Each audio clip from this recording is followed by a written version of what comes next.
souhaitons demander au gouvernement burundais de finir par se décider à punir les auteurs des crimes évidents dont ont été victimes notre collègue Christophe Ngezabahizi ainsi que son épouse et 3 enfants qui ont été assassinés chez eux à la maison. Il a été tiré de la maison et traîné vers le portail, exécuté froidement par des policiers ainsi que son épouse et les 3 enfants.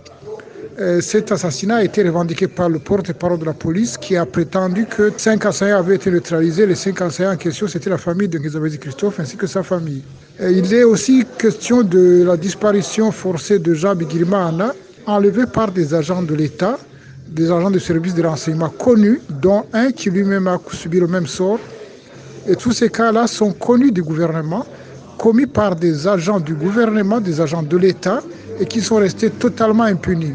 Il est question aussi de demander aux responsables du gouvernement de libérer Mme Floriane Irangavie, victime elle aussi d'une injustice flagrante, où elle est accusée d'atteinte à la sécurité de l'État, comme si elle avait la moindre capacité de commettre ce crime.